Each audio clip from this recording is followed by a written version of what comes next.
Assalamualaikum warahmatullahi wabarakatuh. Innal hamdalillah nahmaduhu wa nasta'inuhu wa nastaghfiruh wa na'udzu billahi min syururi anfusina wa min sayyiati a'malina. Man yahdihillahu fala mudhillalah wa man yudlil fala hadiyalah. Asyhadu an la ilaha illallah wahdahu la syarikalah wa asyhadu anna Muhammadan abduhu wa rasuluh. Ya ayyuhalladzina amanu taqullaha haqqa tuqatih wa la tamutunna illa wa antum muslimun.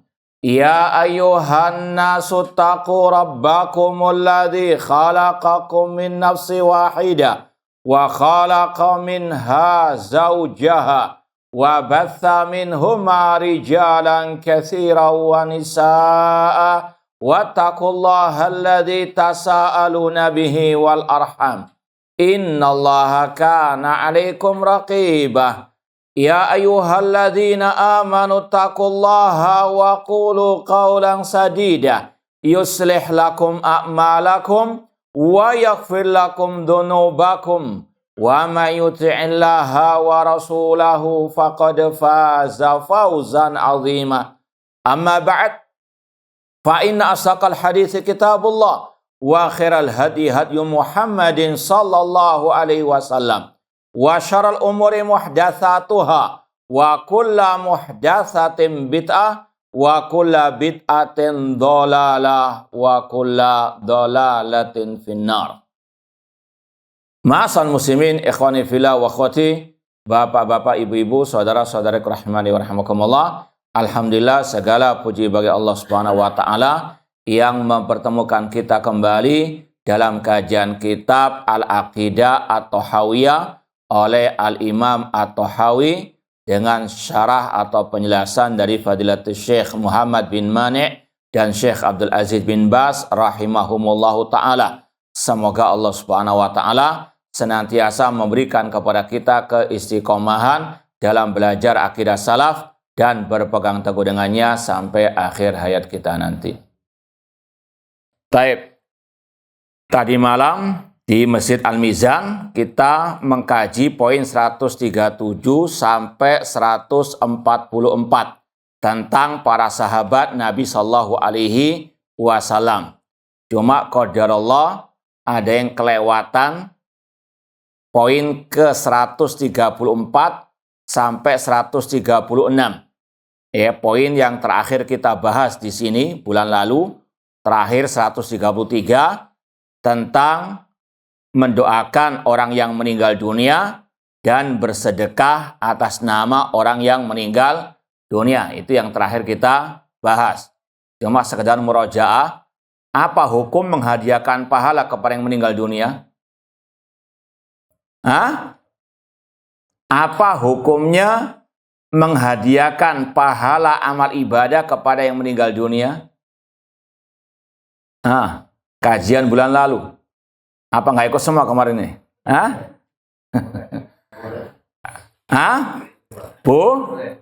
Boleh. Yakin? Ya, inilah manusia. Ya. Kadang lupa, kadang apa? Kadang nggak ingat.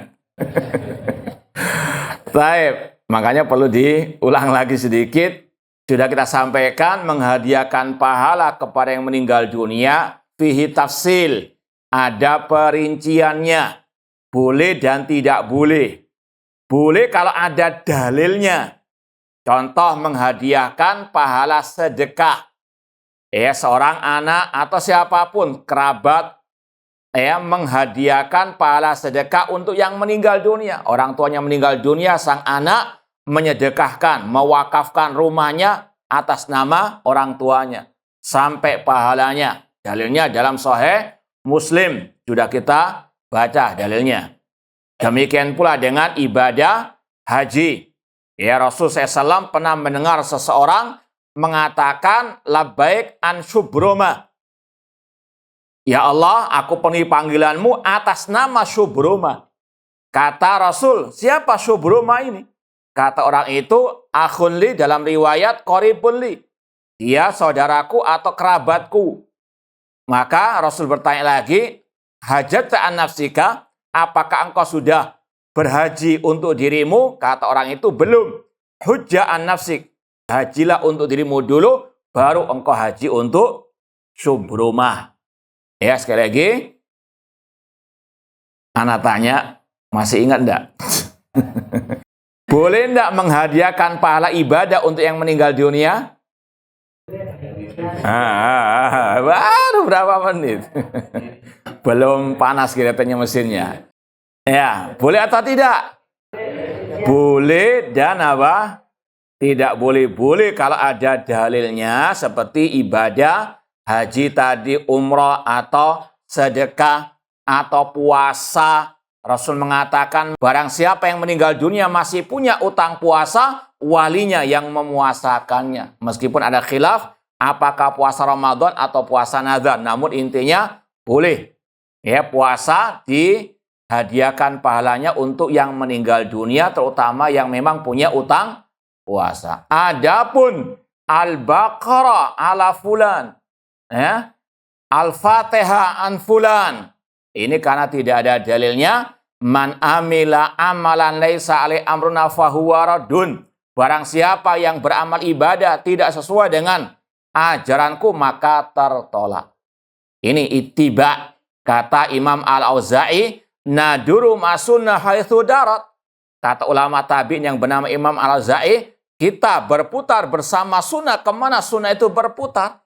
Sunnah membolehkan, kita bolehkan. Sunnah mencontohkan, kita lakukan. Sunnah nggak mencontohkan, kita nggak melakukan. Ini ahlu sunnah yang sejati. Nggak apa?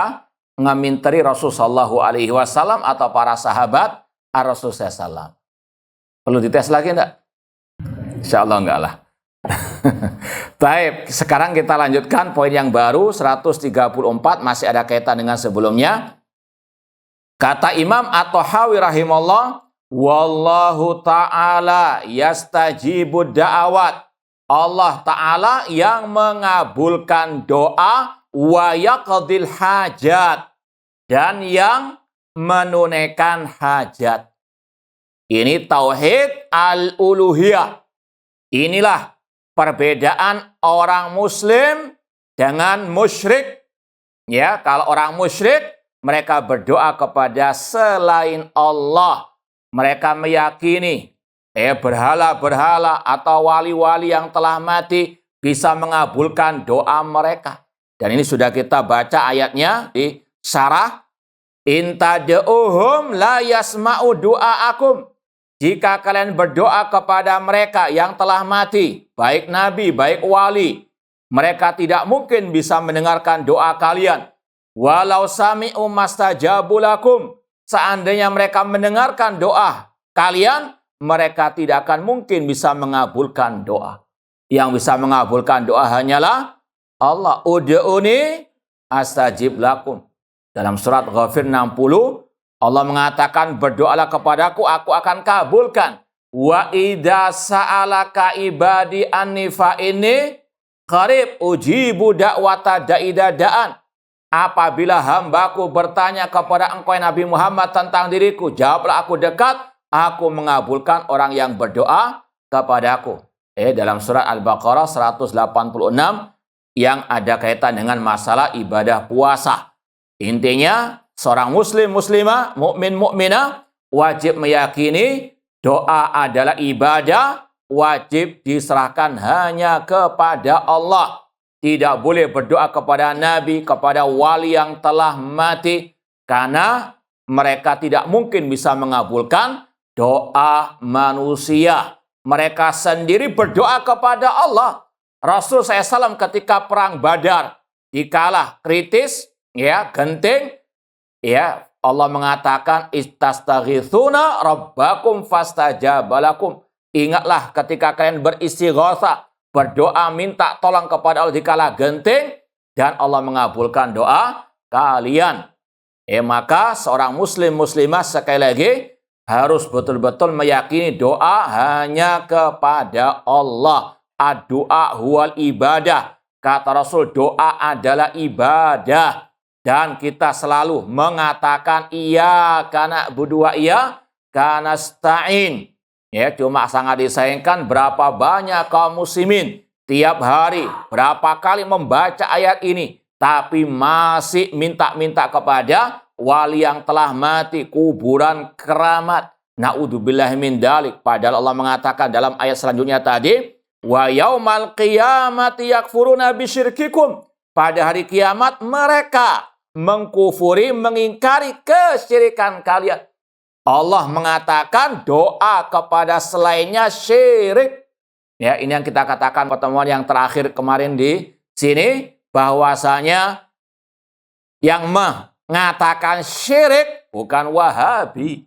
Ya, Allah yang mengatakan berdoa kepada selainnya, baik nabi, baik wali, itu syirik. Wa yaumal qiyamati yakfuruna bisyirkikum. Bahkan dalam ayat yang lain juga Allah mengatakan wala tad'u min dunillah ma la yanfa'uka wa la yadhurruka fa in fa'alta fa innaka idam minadh dhalimin. Jangan engkau berdoa kepada selain Allah yang tidak bisa mendatangkan madarat ataupun manfaat. Jika engkau tetap berdoa kepada mereka, engkau termasuk orang dhalimin. Kata ulama tafsir, minal musyrikin, termasuk orang musyrikin. Inna syirka la dzulmun azim. Ya, kata Syekh di sini dalam syarahnya, fasamma hada doa syirkan. Allah menamakan doa kepada selainnya syirik, menyekutukan Allah dalam al-ibadah. Wa ubadul kubur, para penyembah kuburan. Ya, yad'un annal amwat yuqarribunahum ilallahi zulfa.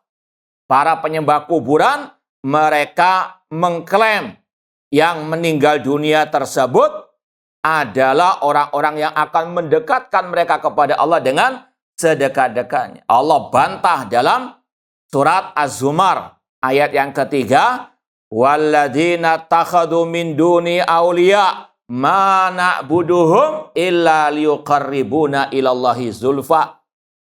Dan orang-orang yang menjadikan selain Allah sebagai tandingan-tandingan, mereka mengatakan kami tidak beribadah kepada yang meninggal dunia tersebut. Mereka hanya sekedar perantara yang mendekatkan kami kepada Allah dengan sedekat-dekatnya. Allah menvonis mereka telah menjadikan tandingan-tandingan bagi Allah Subhanahu wa ta'ala. Maka seorang muslim muslimah harus betul-betul paham. Inilah kesyirikan yang Allah tidak akan ampuni kalau dia tidak bertobat sebelum meninggal dunia. Ancamannya kekal dalam api neraka. Orang itu bisa keluar dari Islam kalau jatuh ke dalam kesyirikan seperti ini. Maka harus hati-hati dengan para dai-dai yang menyeru ke neraka jahanam, yang menyeru manusia untuk ngalap berkah di kuburan keramat, untuk menuhankan kuburan-kuburan para wali-wali mereka. Na'udzubillahi min dzalik. Seorang muslim harus dia yakin la ilaha illallah, tidak ada sesembahan yang hak kecuali Allah. Ibadah harus hanya kepada Allah, dan itu yang dia ucapkan tiap salat, iyyaka na'budu wa iyyaka nasta'in. Hanya kepada Engkau lah ya Allah kami beribadah, dan hanya kepada Engkau lah ya Allah kami memohon pertolongan. Terang benderang tauhid ini. Ya, cuma tadi karena banyaknya dai-dai yang menyeru ke neraka jahanam, menyeru manusia kepada kesyirikan, akan tersamar-samarkan at-tauhid dari kesyirikan. Maka seorang muslim muslimah harus betul-betul paham akan pembahasan yang satu ini, at-tauhid. Kemudian ma'asal muslimin ikhwani fillah wa akhwati rahimani wa rahimakumullah, demikian pula wa yaqdil hajat, hanya Allah yang bisa memenuhi kebutuhan manusia. Allahu as-samad, Allah tempat kita bergantung. Nabi Muhammad tidak bisa mengabulkan doa, tidak bisa memenuhi apa? Al-hajat. Maka hati-hati dengan adanya solawat-solawat, pujian-pujian kepada Nabi Muhammad SAW yang di situ ada bentuk menyekutukan Allah dengan Nabi Muhammad. Ya, ada kata-kata dengan Nabi Muhammad akan terpenuhi semua kebutuhan. Ini syirik kepada Allah Subhanahu wa taala. Na'udzubillah min dzalik. Nabi Muhammad minta kepada Allah. Kok mereka apa? Meyakini Nabi Muhammad bisa memenuhi kebutuhan. Rasul mengatakan idza sa'alta fas'alillah. Jika engkau mohon-mohonlah kepada Allah, wa idza sta'anta fasta'in billah. Dan sering juga kita dengar di ya mungkin TikTok atau apalah yang ada kata-kata ya Allah Allah akhirnya ya Rasulullah. Hati-hati, ini ya ucapan syirik kepada Allah yang artinya ya Rasulullah tolonglah kami. Hati-hati, kayaknya apa bahasa Arab? Wah, ini pasti apa? Ya benar, enggak, ini syirik. Ya Rasulullah aghithna ya Rasulullah. Ya Rasul telah meninggal dunia. Makanya para sahabat yang dididik tauhid oleh Rasul SAW digembleng 13 tahun di kota Mekah dengan tauhid sampai di Madinah tetap tauhid. Rasul mau meninggal dunia tetap digembleng tauhid. Rasul ketika mau meninggal dunia mengatakan laknatullah alal yahudi wan nasara ittakhadhu qubur min masajid. Allah melaknat orang Yahudi dan Nasara yang mereka membangun ya masjid di atas kuburan nabi-nabi mereka. Ini kelakuannya Yahudi mengkeramatkan kuburan para nabi-nabi ataupun orang-orang soleh dari Rasul mentahdzir, memperingatkan umat jangan mengikuti langkah-langkah orang Yahudi, orang-orang An-Nasara yang mengkeramatkan nabi mereka, menuhankan, menjadikan kuburan nabi mereka sebagai masjid untuk ngalap berkah dan seterusnya. Ya, Rasul mendidik para sahabat dengan tauhid dari awal sampai akhir hayat beliau. Makanya mereka setelah Rasul meninggal dunia tidak ada yang ngalap berkah di kuburan Rasul. Tidak pernah istighatsah, tawasul kepada Ar-Rasul sallallahu alaihi wasallam. Ketika paceklik di zaman Al-Khalifah Rasyid Umar bin Khattab, mereka para sahabat Umar bin Khattab tidak datang ke kuburan Nabi minta-minta. Na'udzubillah min dzalik. Mereka paham itu syirik kepada Allah. Mereka datang kepada Al-Abbas bin Abdul Muttalib, pamannya Rasul yang masih hidup di waktu itu untuk berdoa kepada Allah. Seandainya minta doa, tawassul, ngalap berkah di kuburan Rasul itu dibolehkan, mereka yang paling apa? Pertama, karena mereka yang paling cinta kepada Rasul sallallahu alaihi wasallam. Bahkan Umar bin Khattab, kita tahu sendiri bagaimana kiprah beliau dalam memberantas kesyirikan. Pohon yang dulunya dijadikan tempat baiat di zaman Rasulullah SAW dipotong. Untuk apa? Agar umat tidak mengkeramatkannya. Ketika ditemukan kuburan salah satu nabi di zaman itu ditutup, disembunyikan biar tidak dikeramatkan. Kalau sekarang malah dikarang-karang sendiri. Ada kuburan apa? Na'udzubillah min dzalik.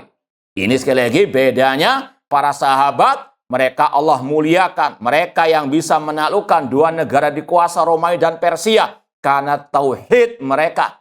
Ya, adapun sekarang ketika banyak umat Islam jatuh kepada kesyirikan, pengkeramatan kepada kuburan, kemuliaan, kemenangan tidak Allah turunkan kepada umat Islam. Makanya Allah berjanji dalam surat An-Nur 55, wa'adallahu alladhina amanu minkum wa amilus salihati la yastakhlifannahum fil ardi kama stakhlafal ladina min qablihim wa la yumakkinanna lahum dinahum alladzi tadallahum wa la yubaddilannahum min ba'di khaufihim amna ya'budunani la yusyrikuna bi syai'a.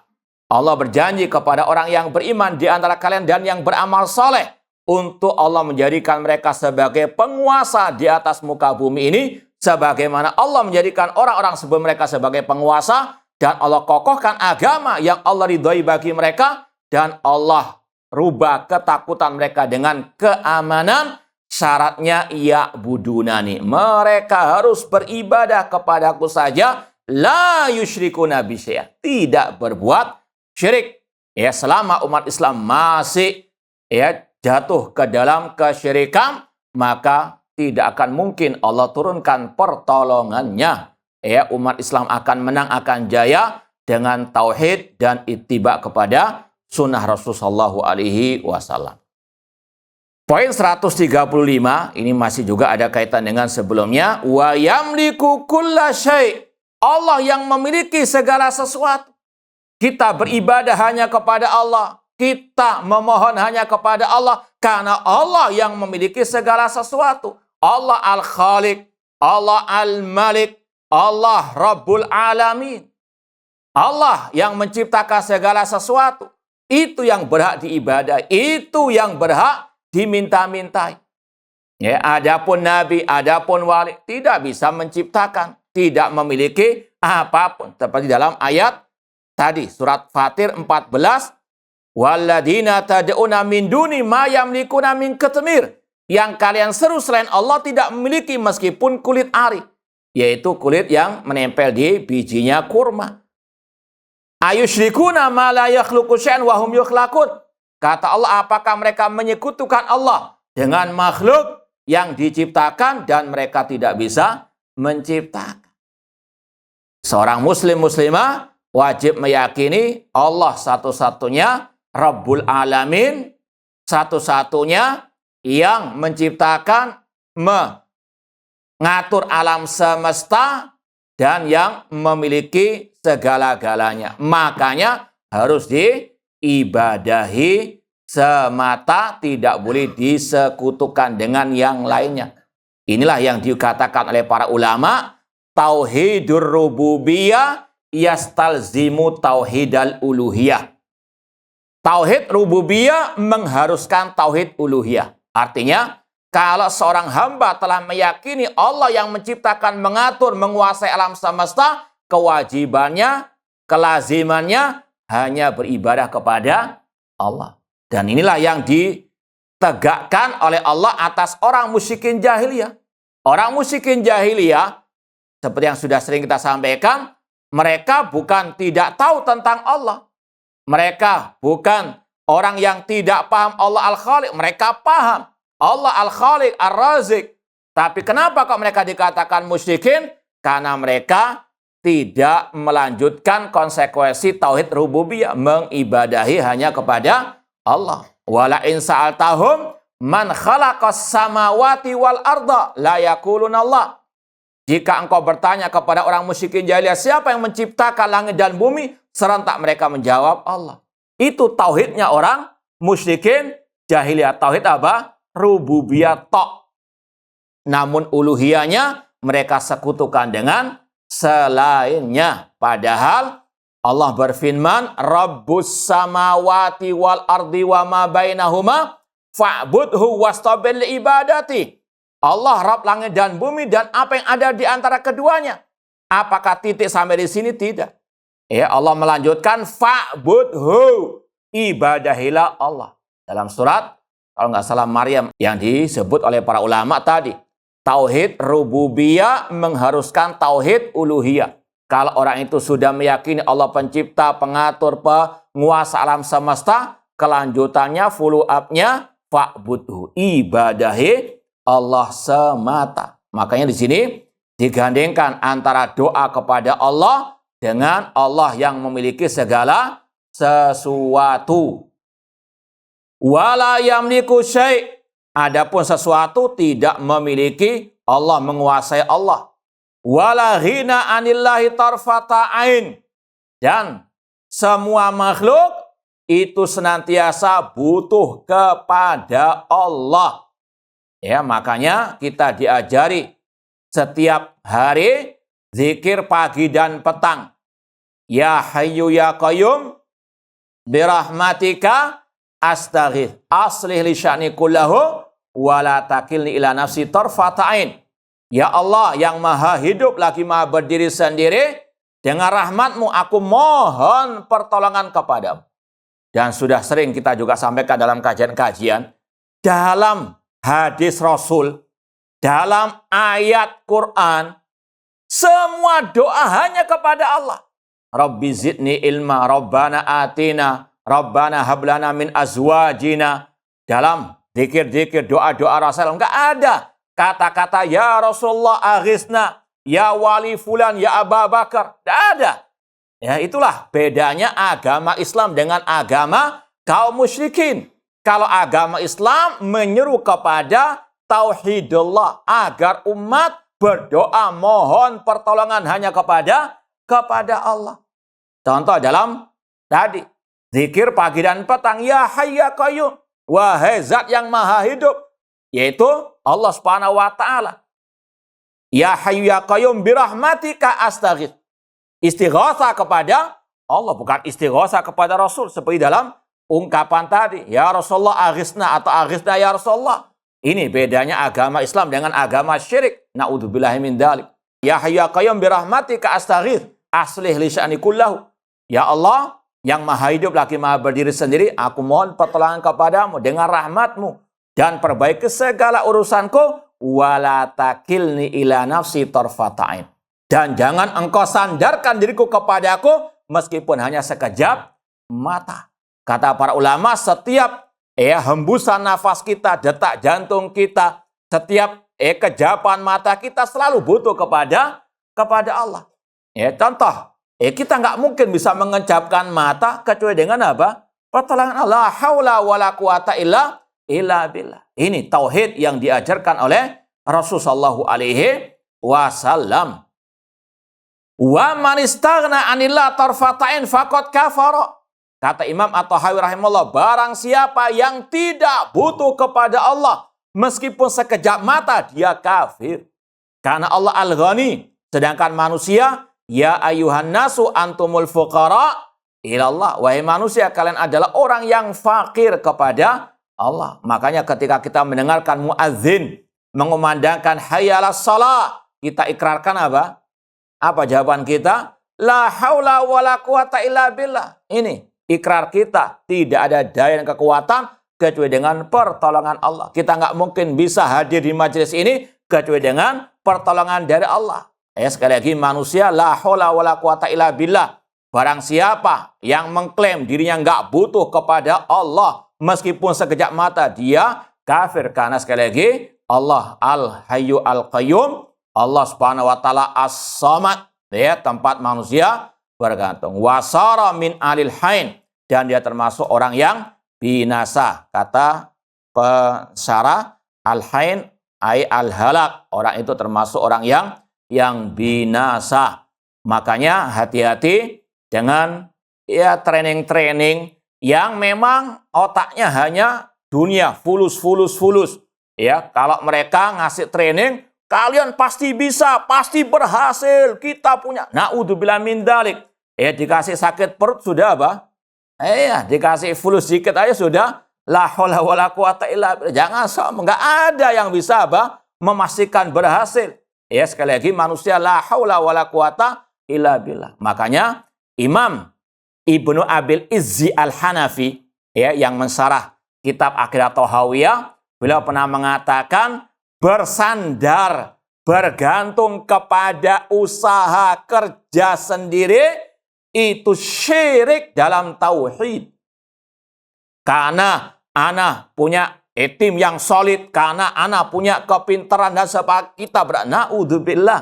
Ini sekali lagi orang yang nggak punya at-tauhid. Orang yang bertauhid, hanya Allah yang memberikan pertolongan kepada hamba-hambanya sehingga dia bisa berbuat segala-galanya.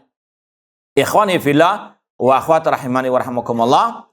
Poin yang ke-136, wallahu yaghdab wa yarda la ka ahadin minal wara. Ini pembahasan berkaitan dengan tauhid asma wa sifat. Allah murka. Dalilnya dalam surat An-Nisa, coba dilihat, wa may yaqtul mu'minan muta'ammidan fajaza'uhu jahannam khalidan fiha wa ghadiballahu alaihi wa la'anahu wa adalahu adzaban azimah. Ketemu.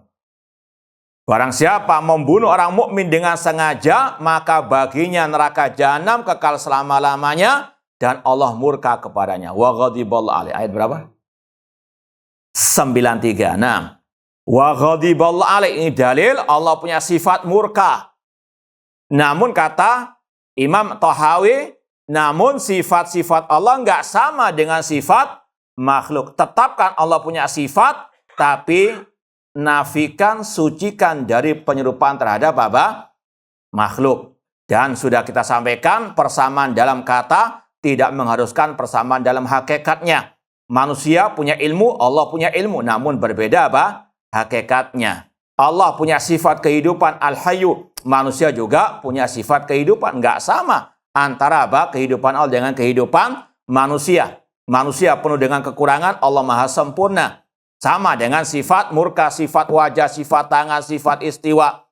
Ya, Ahlussunnah menetapkan sesuai dengan apa adanya, tanpa diserupakan dengan makhluk, tanpa dibayang-bayangkan, tanpa diselewengkan dari makna yang sebenarnya, tanpa dinafikan. Ini berbeda dengan ahlul kalam, ahlul bidah. Ya, mereka mengatakan maksud ghadiballah itu Allah menghendaki memberi sanksi. Ya, mereka tidak berani mengatakan Allah punya sifat murka. Apa alasannya? Kata mereka, kalau dikatakan Allah murka, nanti sama dengan manusia. Murka itu artinya mendidihnya darah dalam diri hamba. Kata para ulama, mereka ini menuduh kita musyabbiha, padahal mereka yang musyabbiha. Ya, kita dituduh menyerupakan Allah dengan apa? Makhluk ketika menetapkan sifat-sifat ini, padahal mereka inilah yang menyerupakan Allah. Buktinya apa? Tadi, tidaklah mereka mentakwil kecuali apa? Terbetik dalam benak mereka makna Allah murka itu mendidih darahnya. Ini sudah apa? Menyerupakan Allah dengan makhluk.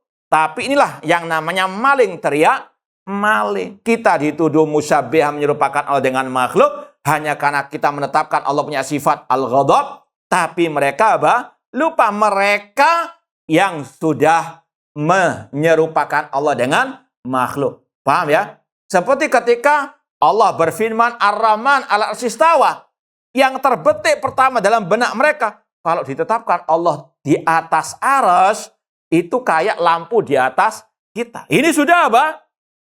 Ya, menyerupakan Allah dengan makhluk. Kemudian mereka takwil. Tidaklah mereka mentakwil, kata para ulama, kecuali menyerupakan Allah dulu dengan apa? Makhluk. Paham? Mentasbih dulu, baru mereka apa?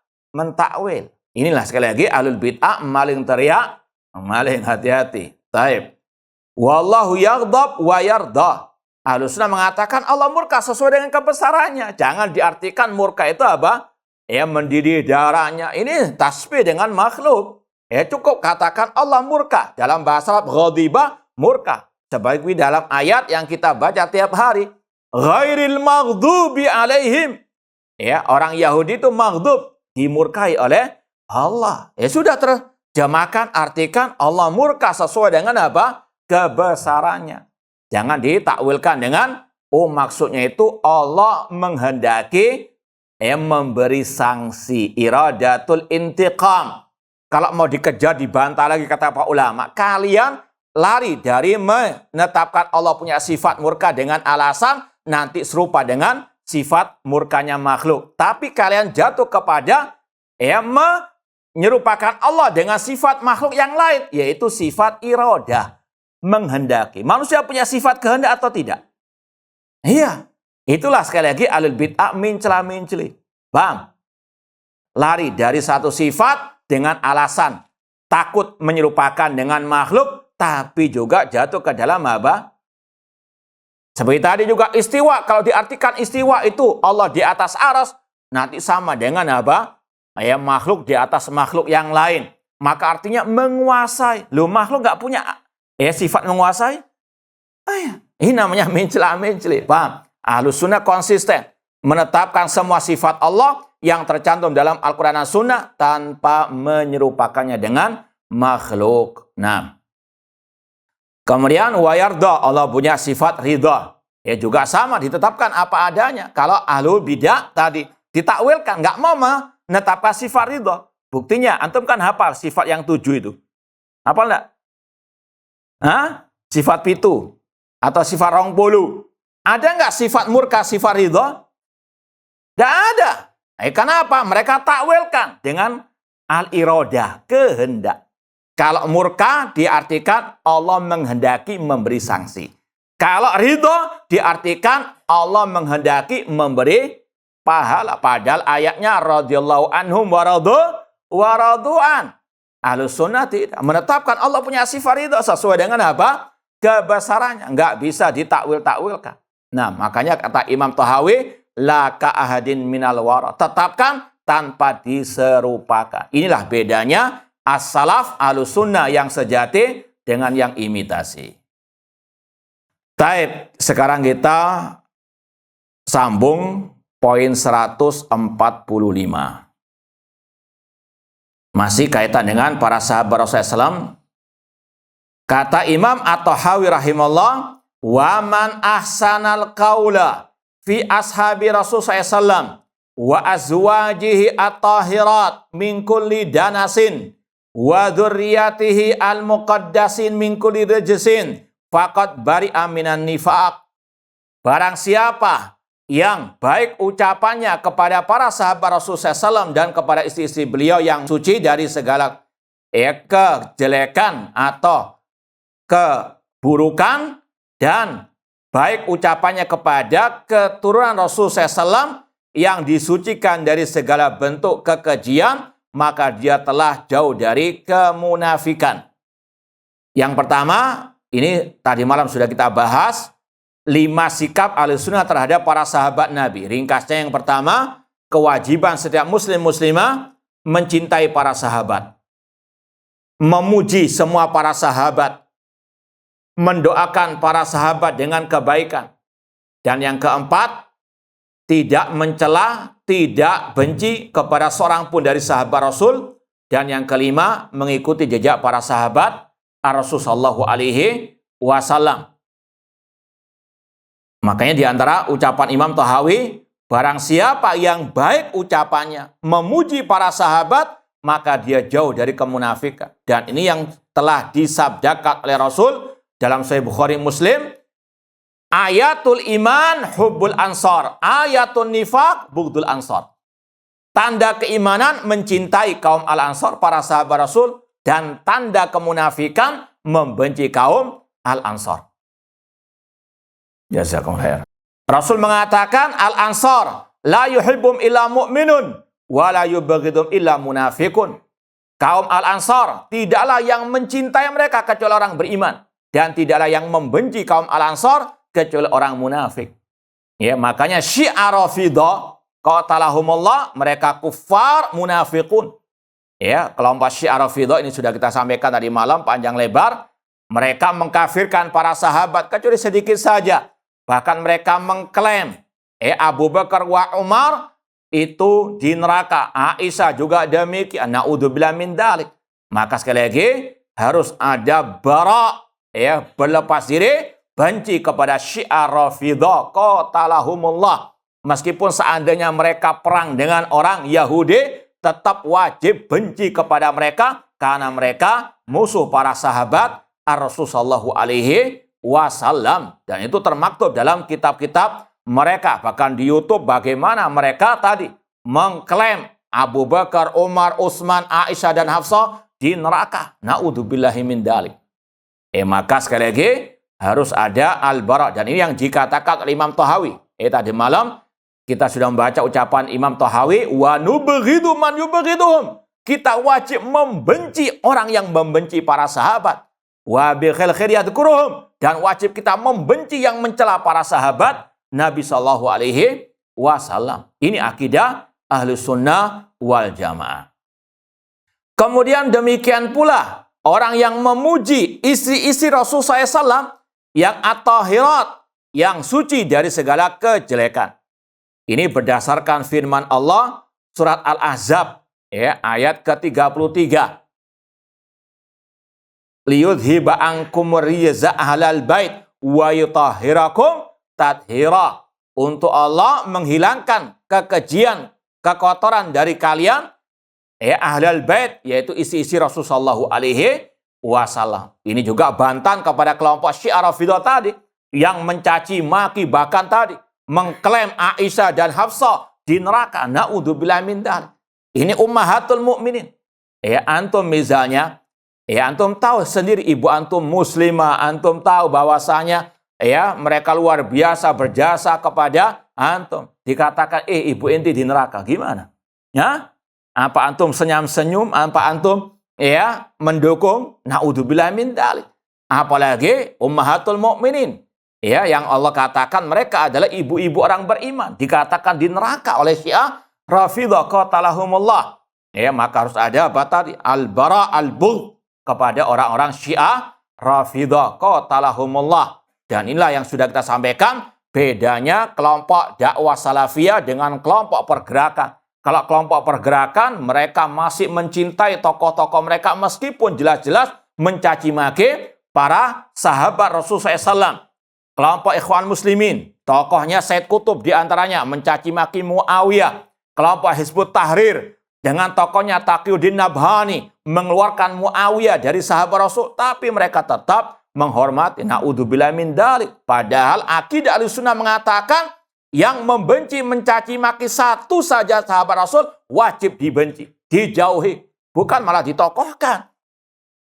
Apalagi Imam Ahmad yang sudah kita pelajari di masjid ini, kitab Ushulus Sunnah, beliau mengatakan manintaqasa ahadan min ashabi Rasul sallallahu au abghadahu bihadatsin kana minhu au dzakara masawiyahu fahuwa mubtadi'. Barang siapa mencela satu sahabat Rasul atau membencinya karena suatu sebab, atau dia menyebut kejelekan-kejelekan sahabat tersebut, maka dia ahlil bid'ah. Ya, bukan malah sekali lagi ditokohkan, diulamakan, dia mubtadi'un dol. Ini sekali lagi akidah salaf ashabi al-hadis. Luar biasa kalau kita baca-baca ulama salaf bagaimana mengecam para pembenci, pencela para sahabat Rasul, luar biasa. Imam Abu Zur'a Ar-Razi pernah mengatakan, idza ra'aita rajulan yantaqisu ahadan min ashabi Rasul sallallahu alaihi wasallam fa'lam annahu zindiq. Apabila Anda melihat seseorang mencela satu saja sahabat Rasul, ketahuilah dia itu zindik, munafik. Li'anna Rasul indana hakun, wal Qur'an indana hakun. Rasul itu hak, Al-Quran itu hak. Wa inna ma'adda ilaina hadal kitab wa sunnah ashabu Rasul sallallahu.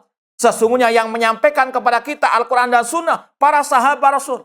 Ya, kita bisa merasakan nikmat kelezatan Islam wal iman. Itu yang pertama, bifadrillah, karena keutamaan karunia dari Allah. Kemudian jasa-jasa para sahabat Rasul SAW. Maka kita apa? Bela mereka. Kita balas budi kepada para sahabat Rasul SAW. Kemudian kata Imam Abu Zur'a Ar-Razi, wa inna ma yuriduna an yajrahu syuhudana. Mereka yang mencaci maki para sahabat sebetulnya ingin membatalkan para saksi-saksi kami. Artinya mereka ingin membatalkan Al-Quran dan Sunnah lewat caci maki terhadap para pembawanya, yaitu para sahabat Rasulullah SAW. Wal jarhu bim aula. Mencela yang mencela para sahabat itu yang lebih utama. Wahum zanadiqah. Dan yang mencela para sahabat zindiq. Ya, sekali lagi ini sikap yang harus betul-betul ditampakkan kepada para pencela, pencaci maki para sahabat Nabi Shallallahu Alaihi Wasallam. Kemudian waman asal kaula fi dzurriyyati al muqaddasin min kulli rajasin, dan ucapan yang baik kepada keturunan Nabi yang disucikan dari segala bentuk kekejian. Kata Syekh Dr. Abdul Razak bin Abdul Muhsin Abbad, ini terbatas hanya kepada anaknya Rasul langsung dan cucu Rasul SAW, bukan yang sudah berabad-abad lamanya, atau yang sekedar ngaku-ngaku saja, atau yang amalannya jauh dari tauhid dan sunnah Rasul Sallallahu Alaihi Wasallam. Meskipun ngaku, pakai akta notaris, diakui oleh dunia manusia dan jin misalnya, kalau amalannya syirik, amalannya bid'ah, maka kata Rasul, man batta'a bi amaluhu lam yusri bihi nasabu. Barang siapa yang lambat ucapannya, tidak bisa dipercepat dengan nasab keturunannya. Sekali lagi, meskipun punya apa? Tes DNA ataupun punya akta notaris atau apapun, bukti kalau dia katanya keturunan Nabi. Kalau orang Surabaya bilang PN, ambil itu sudah, kita punya akidah al-wala wal bara fillah, cinta dan benci karena Allah. Apalah artinya? Ya, Abu Lahab pamannya Rasul ketika apa?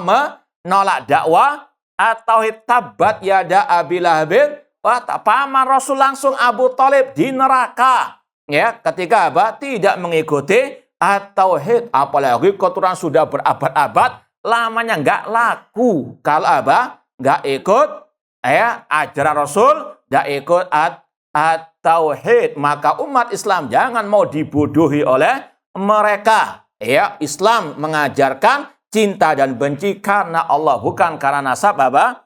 Keturunan. Kata Rasul, "Lau saraqat Fatimah bintu Muhammad laqata'tu yadaha." Seandainya Fatimah mencuri, aku potong tangannya. Ya, sekali lagi, tidak ada nepotisme dalam hal ini di dalam apa? Al-Islam. Ya, harus ada kejelasan al-wala wal bara di atas Al-Quran dan Sunnah Rasulullah SAW. Ini sekali lagi yang harus disampaikan kepada umat. Ya, kita mencintai keluarga Rasul kalau di atas tauhid dan as-sunnah. Nah, poin 146.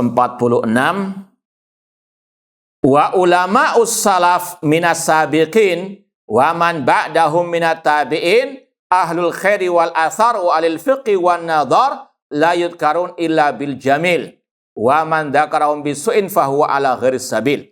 Dan ulama salaf dari yang terdahulu dan yang mengikuti mereka dari para tabi'in, mereka adalah orang yang baik, yang mengikuti sunnah, ahlu fikih, ahlu nadhar, tidak boleh disebut kecuali dengan kebaikan. Ini juga berkaitan dengan sabda Rasul, khairun nasi qarni, thumma alladina yalunahum, thumma alladina yalunahum. Sebaik-baik manusia, generasiku, para sahabat.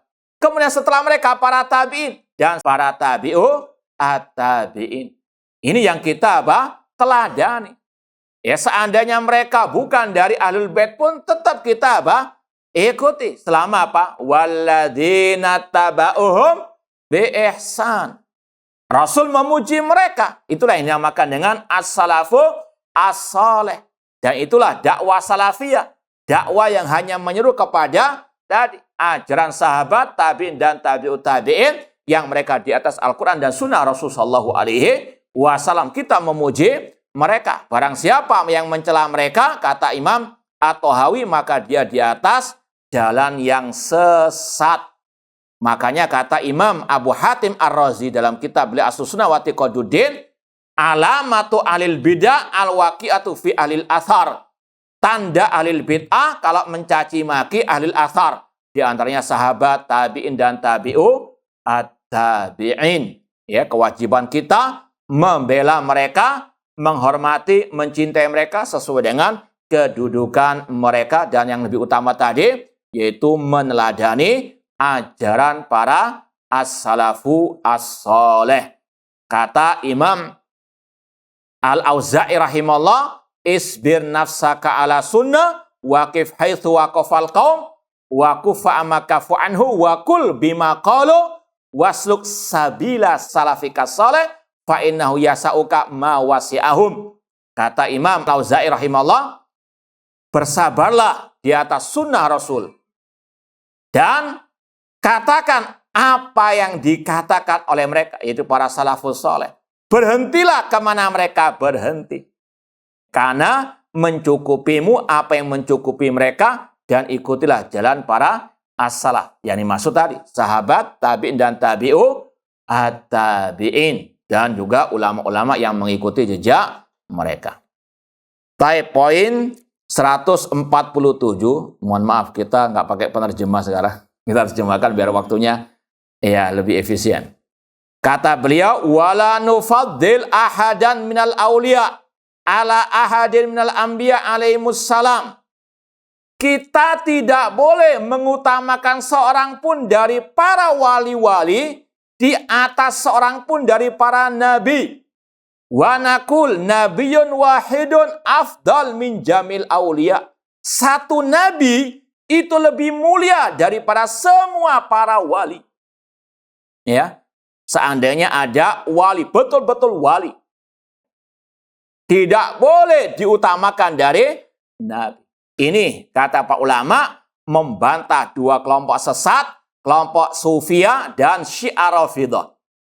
Kalau Sufiyah ya yang ekstrim terutama mereka punya keyakinan wali lebih tinggi kedudukannya daripada nabi. Nanti akan ada ungkapan ya dalam bait-bait mereka, maqamun nubuwah fi barzakhin fuwaika rasul wa dunal wali. Kedudukan nabi di atas sedikit ya rasul. Rasul, nabi, wali di atas sana. Makanya apa? Antum kalau menegakkan menasihati kepada mereka, qala rasul nggak mempan. Ya, karena apa? Wali mereka lebih ya wali makoli itu. Nah, antum sampaikan qala rasul fi sahih Bukhari nggak mempan. Karena apa? Wali lebih apa? Mereka punya juga slogan ya kalian ya Ahlussunnah ini mengambil ilmu dari orang yang telah mati. Yang dimaksud adalah rawi-rawi hadis. Imam Bukhari berkata hadasana fulan semua sudah mati. Namun mereka mengatakan, namun kami mengambil langsung dari yang maha hidup. Hadasani qalbi ar-rabbi. Ya, mengajarkan kepadaku Allah. Ya, langsung ke dalam apa? Hati. Nggak gila, Pak. Hah? Makanya apa? Wali mereka, wali apa? Begitu ajaran mereka. Ini yang mereka apa? Doktrinkan kepada anak buah mereka. Ya, apalagi yang mbahnya halusinasi itu, yang mengaku keturunan Nabi, bisa Isra Mi'raj sampai berapa? Ya kalah Nabi. Jangan aneh itu. Ini bukan apa? Ya bukan halusinasinya Imam Tahawi. Ini wakil kenyataan yang ada di lapangan. Ya, Nabi saja nggak bisa memadamkan neraka jahanam. Mbahnya mereka apa? Bisa. Pernah dengar tuh? Ya, ini mbahnya halusinasi luar biasa. Makanya mereka doktrin anak buah mereka dengan hal seperti ini untuk apa? Mudah mereka tipu apa kata apa? Mbahnya mereka. Namun apa? Qala Rasul nggak mempan. Rasul apa? Sudah apa? Meninggal. Mbahnya mereka masih naudzubillahi min dzalik. Meskipun mengaku keturunan Rasul ya dianggap apa? Sepele oleh mereka. Mbahnya mereka yang mereka apa? Bukan sunnah Rasul, ajaran Rasul yang mereka sampaikan. Namun ajaran apa? Nenek moyang mereka yang jelas-jelas menyelisih ajaran Rasul sallallahu alaihi wasallam. Ini yang kelompok tarekat Sufiyah. Kelompok Syiah Rafidah juga mirip. Meskipun beda redaksi. Tokoh mereka di abad ini Al-Khumaini Al-Halik. Ya, tokoh reformasi Syiah Rafidah. Yang telah binasa. Qatalahullah. Dalam kitabnya Al-Hukumatul Islamiyah, dia pernah mengatakan wa min darurati madhabina anna li a'immatina maqaman la yablughu malakun muqarrabun wala nabiyyun mursalun. Kata Al-Khumaini, kami punya akidah bahwasanya imam-imam kami punya kedudukan yang tidak bisa digapai oleh malaikat yang dekat atau oleh rasul yang diutus oleh Allah. Ya, imam mereka lebih tinggi kedudukannya daripada nabi, daripada malaikat. Inilah bedanya agama Islam dengan agama orang-orang itu. Na'udzubillah min dzalik. Maka di sini tegaskan oleh beliau, kita Ahlussunnah tidak mendahulukan seorang pun dari para wali di atas seorang pun dari para nabi. Satu nabi lebih mulia dari semua para wali. Sekali lagi, ini akidah yang wajib disampaikan kepada umat agar umat tidak terus dibodoh-bodohi oleh dai-dai penyesat umat. Kita baca syarahnya. Kata Syekh Muhammad bin Mani rahimahullah, qauluhu wala nufaddil ahadan minal awliya ala ahadin minal anbiya. Kita tidak mendahulukan siapapun dari para wali di atas para nabi. Yuridu bihada arrad ala ahlil ittihad al-qailin innal wilayah a'dham minan nubuwah.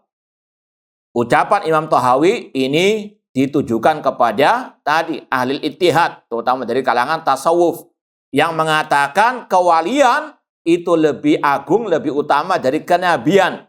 Wa nubuwah a'dham minar risalah. Kenabian lebih utama daripada kerasulan. Wa yunshidun, dan mereka menyenandungkan kasidah maqamun nubuwati fi barzakhin fuwaikar rasul wa dunal wali. Ini yang kita sampaikan tadi.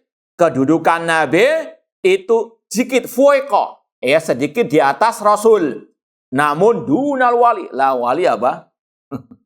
Ini sekali lagi agama halu. Nah, bahkan tokoh mereka juga mengatakan khudnal bahrul khidam. Kata mereka, para wali-wali mereka, khudnal bahrul khidam. Kami para wali sudah menyelami samudra yang paling dalam. Waqafal anbiya bisahili. Para nabi hanya duduk di pantainya saja.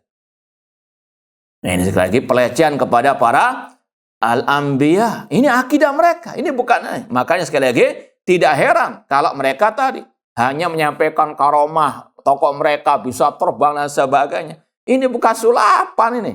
Karomah dia apa? Jual belikan di na'udzubillah min dzalik. Nah. Kemudian kata beliau, wa yaqulun inna wilayatan nabi a'dham min nubuwatihi. Sesungguhnya kewalian Nabi, kata mereka, lebih mulia daripada kenabian. Wa nubuwatu a'dhami risalatihi. Wa hadha minal jahli billah wa bi amri wa rusulihi. Kata Syekh Muhammad bin Mani, ini bentuk kejahilan kepada Allah, kepada para nabinya, kepada para rasulnya. Wa hal kanal wali waliyan illa bi taqwallah. Tidaklah orang itu menjadi wali Allah kecuali dengan bertakwa kepada Allah. Wa bimtithali awamiri wa tarkin nawahi, melaksanakan perintah Allah, meninggalkan larangan Allah, waqtifaihi li Rasulillah. Dan nggak mungkin orang itu menjadi wali tanpa mengikuti jejak para rasul. Kok dikatakan mereka lebih mulia daripada rasul, sedangkan mereka nggak mungkin menjadi wali Allah yang sebenarnya kecuali dengan ittiba, mengikuti para Rasulullah. Alladzina aujaballahu ta'atahum waqtifa atharahum. Walakin hadza min huluwi al-ittihadiyah wal mutasawwifah wa khurujim anis siratil mustaqim. Namun inilah keekstriman kelompok al-ittihadiyah, wahdatul wujud, kelompok tasawuf, dan bagaimana mereka keluar dari jalan yang lurus. Dan inilah salah satu sebab mengapa dakwah salafi itu dimusuhi. Karena apa? Dakwah salafiyah membongkar apa? Tipu daya mereka terhadap umat. Kalau umat sadar, mereka akan apa? Nggak dapat cuan. Nah. Taib yang terakhir 148, wa nu'minu bima ja'a min karamatihim. Kita mengimani adanya karamah para wali. Wa sahha anisiqat min riwayatihim, dan yang telah sahih dari riwayat-riwayat mereka. Ikhwani fillah wa akhwati rahimani wa rahimakumullah, karamah itu adalah segala sesuatu yang di luar kebiasaan manusia yang Allah berikan kepada para wali-walinya. Kita Ahlus Sunnah mengimani adanya karamah. Jangan dituduh mengingkari adanya karamah. Cuma permasalahannya, karamah Allah berikan kepada para wali-walinya. Siapa walinya? Apakah wali ODGJ? Orang gila kok dikatakan apa?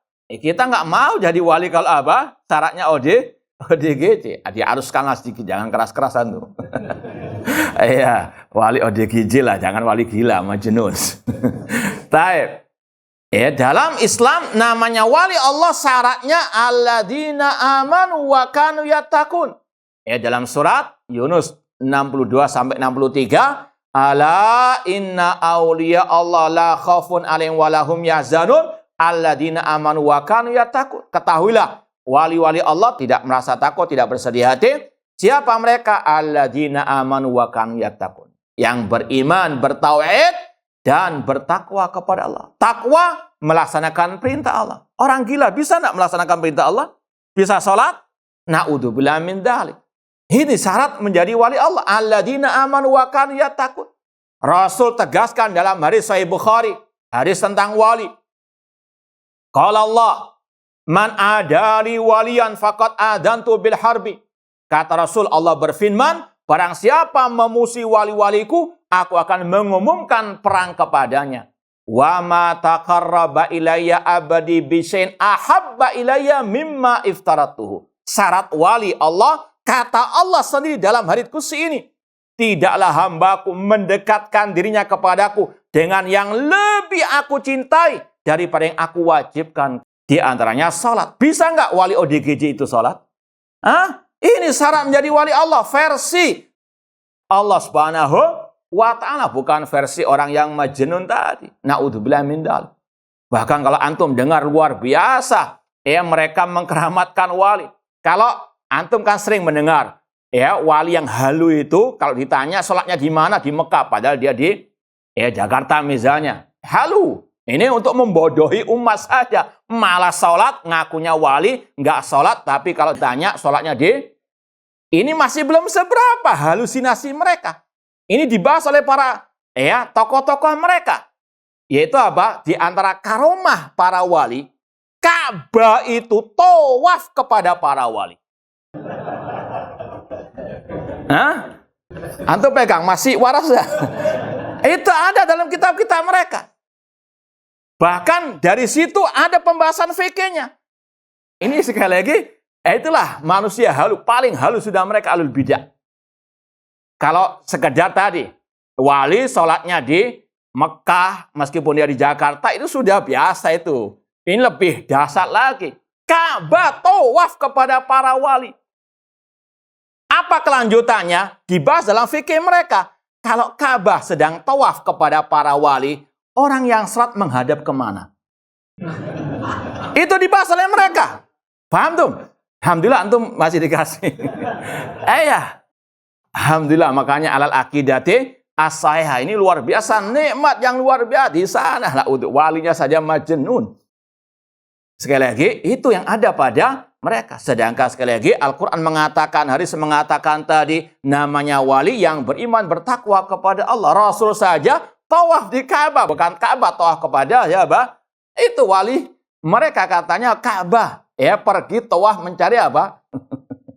Alhamdulillah, na'udzubillah min dzalik. Baik. Kita lanjutkan sedikit. Karamah itu hak ada, tapi bagi para wali-wali Allah, dan tidak bisa dipertontonkan, dipertunjukkan. Paham tuh? Sebagaimana tadi orang-orang tersebut. Adapun dalil tentang adanya karamah ini ada dalam Al-Quran. Surat Ali Imran 37. Surat Ali Imran ayat 37 tentang kisah Maryam, wanita salehah.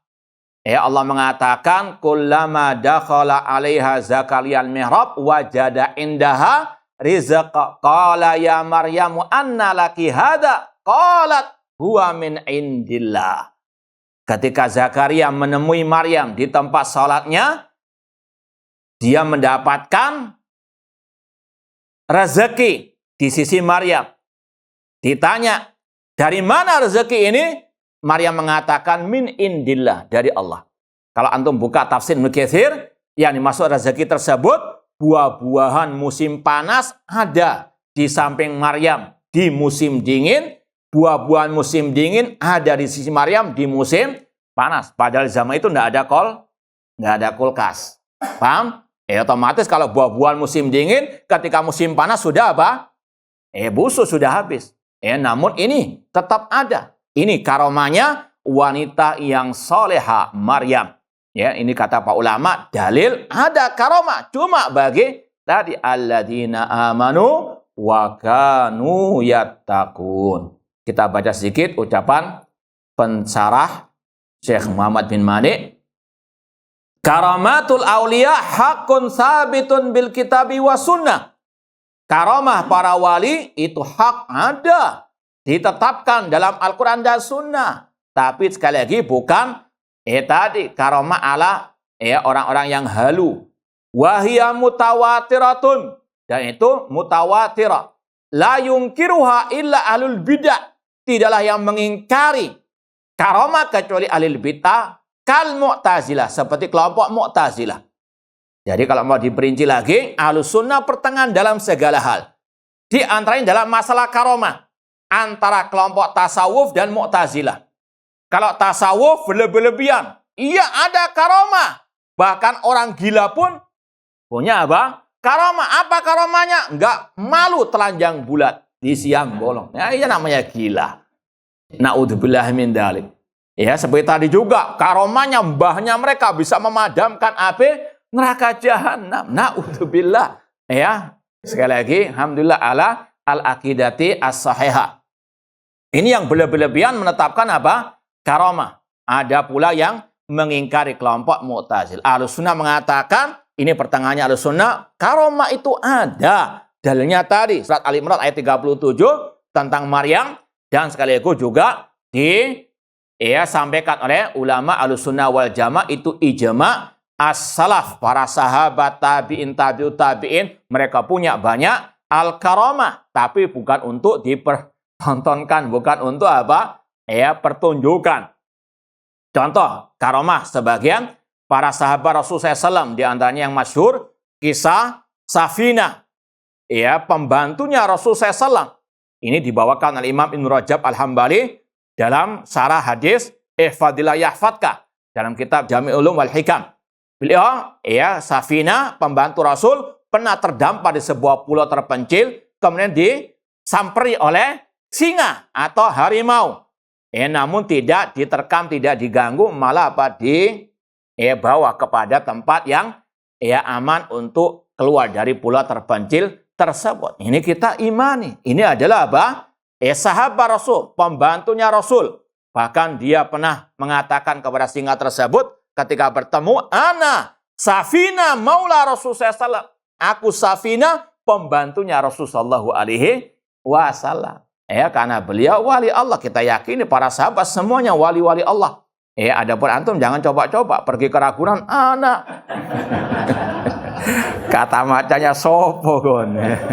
Siapa inti? Nah, sekali lagi wali Allah. Makanya wallah alam, pembahasan ini setelah dibahas sahabat Rasul, dibahas para tabi'in, dibahas para wali-wali Allah. Ini isyarat, wallahu alam, tadi para sahabat kita yakini wali-wali Allah. Para tabi'in, tabi'ut tabi'in, mereka adalah para wali-wali Allah Subhanahu wa ta'ala, karena tadi iman dan takwa ittiba mereka kepada sunnah Rasul sallallahu alaihi wasallam. Meskipun harus kita yakini, kita pahami, nggak semua wali harus punya karomah dalam artian hal-hal yang aneh-aneh yang di luar batas manusia. Enggak semuanya. Kenapa demikian? Karena cukup orang itu namanya wali kalau beriman bertakwa. Enggak harus syaratnya menjadi wali punya keanehan-keanehan tersebut. Paham ya? Ini yang harus dipahamkan kepada umat. Namanya wali enggak harus, kalau istilah orang kita, punya kesaktian. Enggak harus. Itu yang pertama. Cukup wali Allah alladzina amanu wa kanu yattaqun. Kalau ada karomah, itu bonus. Bahkan kata para ulama, karomahnya para tabi'in lebih banyak daripada karomahnya para sahabat. Bukan karena tabi'in lebih baik daripada para sahabat, tidak. Karena para sahabat, mereka lebih senang mendapatkan pahala di akhirat dibanding di dunia. Para sahabat semua wali Allah, meskipun nggak semua mereka punya karomah. Paham? Nah, para tabi'in itu lebih sedikit karomahnya dibandingkan tabi'ut tabi'in. Bukan para tabi'ut tabi'in lebih baik tabi'in, tidak. Itu yang pertama. Kaidahnya cukup wali Allah beriman bertakwa. Nggak harus punya Kemudian yang kedua kaidahnya, nggak semua yang punya kesaktian dia pasti wali Allah. Buktinya apa? Nanti akan ada pembahasan Dajjal. Itu yang paling sakti di atas muka bumi. Bisa mengeluarkan tambang tanpa teknologi sama sekali. Bisa menghidupkan orang yang mati dengan seizin dari Allah. Dia sakti Mondragono. Namun dia kafir. Paham? Maka tadi yang mbahnya halu, meskipun cerita bisa ini bisa itu, kalau nggak beriman bertakwa alias berbuat syirik, berbuat bid'ah, bukan wali Allah, wali syaitan. Sekali lagi, ciri wali Allah cukup beriman bertakwa. Kalau ada karamah itu bonus. Kemudian kalau seandainya orang itu punya hal-hal yang luar biasa, nggak mesti wali Allah. Bisa jadi tadi Dajjal. Paham? Nah, wallahu ta'ala alam. Yang terakhir, wa qad dallala ahlul haqqi man ankaraha. Para ulama menyatakan sesat orang yang mengingkari karamah, li'annau bi'inkariha sadamal kitab was sunnah. Kalau dia mengingkari karamah, maka dia mengingkari atau menentang Al-Quran dan Sunnah. Wa man aradahuma wa sadafahuma bira'il fasid wa aklil kasid fahuwa dhalun mubtadi'. Dan barang siapa menentang Al-Quran dan Sunnah dengan akalnya yang rusak, maka dia sesat dan ahli bid'ah.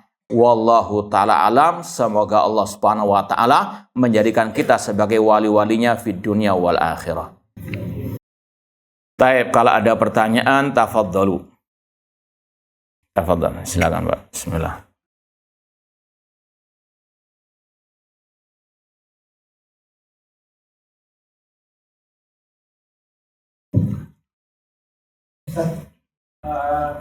Kan ahlul bid'ah kan dia kan menolak sifat-sifat Allah. Nah. Tapi mereka menetapkan 20 sifat Allah dengan akalnya. Nah. Apakah itu termasuk kufur? Karena mereka menganggap bahwa orang yang tidak meyakini akidah mereka itu Islamnya belum sah. Taib, ahlul bid'ah mengkafirkan kita, tapi kita nggak mengkafirkan mereka. Ya, kita tidak mudah, tidak gegabah, kafir mengkafirkan. Ya, sekali lagi, meskipun ahlul bid'ah banyak mengkafirkan kita, tapi kita nggak mengkafirkan mereka. Ahlu takwil, kata ulama, tidak kafir mereka ahli al bid'ah. Nah, wallahu ta'ala alam. Ini ada pertanyaan lewat kertas.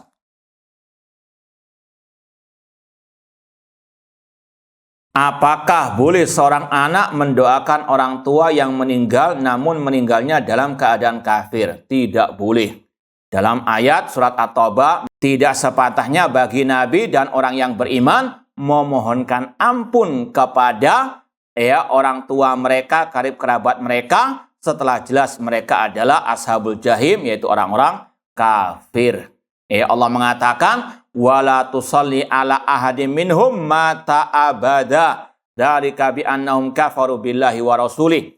Tidak boleh bagi seorang pun untuk mensolati seorang pun dari mereka karena mereka kafir kepada Allah dan kepada Rasulullah sallallahu alaihi wasallam. Sekali lagi, tidak boleh seorang muslim mendoakan orang tua atau kerabatnya yang kafir. Nah,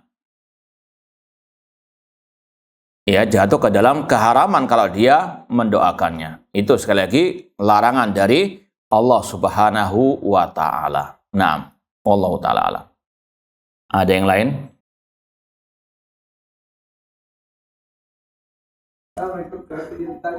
Iya, silakan, Pak. Apakah ada ancaman bagi orang yang membagikan waris itu maka kedua, apakah hukumnya dalam Islam pedagang rokok membantu saudaranya temannya yang membutuhkan? Taib, yang pertama, keluarga atau kerabat atau saudara yang mengambil harta warisan saudaranya. Ini termasuk kezaliman, ancamannya berat. Ittaqid dzulma fa inna dzulma dzulumatun yaumal qiyamah. Hati-hatilah dengan kezaliman karena kezaliman kegelapan pada hari kiamat. Atau misalnya dia mengambil rumah, warisan orang tuanya tidak diberikan kepada saudaranya, maka Rasul mengatakan, manik tato ashibra minal ardi tawakallah bisa bi aradin yaumal qiyamah. Barang siapa mengambil sejengkal saja dari tanah orang lain meskipun saudaranya, maka pada hari kiamat akan dililit dengan 7 lapis bumi. Dalam hadis yang lain kata Rasul, la'anallah man ghayyara manarul ardi. Allah melaknat orang yang merubah tanda batas orang lain, artinya mengambil tanah orang lain. Hanya tanah saja dilaknat, apalagi sampai bangunannya. Luar biasa ancamannya. Makanya kata Rasul tadi, ittaqid dzulma fa inna dzulma dzulumatun yaumal qiyamah. Meskipun kepada keluarga, itu tetap namanya kedzaliman, dan kedzaliman tidak akan dibiarkan sampai hari kiamat. Kita tahu hadis muflis, orang yang bangkrut pada hari kiamat, membawa pahala sholat, puasa, sedekah, namun dia mendolimi saudaranya, akan diberikan kesalahan yang didolimi kepada yang mendolimi, dan kebaikannya juga yang mendolimi diberikan kepada yang didolimi. Ini ancaman berat dan ujung-ujungnya neraka. Itu kata Rasulullah sallallahu alaihi wasallam. Adapun yang kedua tadi, pedagang rokok. Nah, adapun kalau pedagang yang berjual rokok tadi, uangnya haram.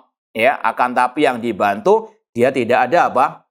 Ya, tidak ada dosa karena bukan perbuatan dia. Sekali lagi wala taziru waziratun wizra ukhra. Tidaklah suatu jiwa menanggung dosa orang lain. Namun bagi pedagang tersebut agar segera bertobat. Nah, ada yang lain, terutama yang berkaitan dengan materi. Ini Ustaz, yang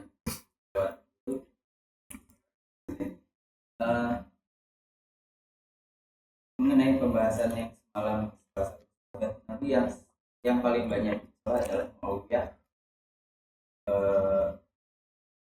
yang dituduh haus kekuasaan. Mereka sering menghubungkan dengan doa Rasulullah, yaitu semoga Allah tidak mengenyangkan perut. Bagaimana ulama Nah, dibahas oleh para ulama.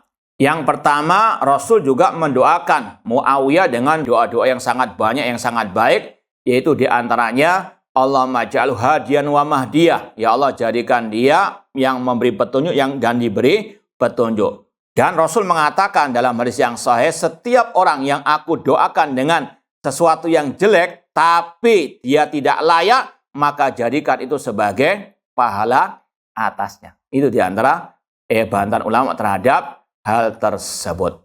Nah, wallahu ta'ala alam.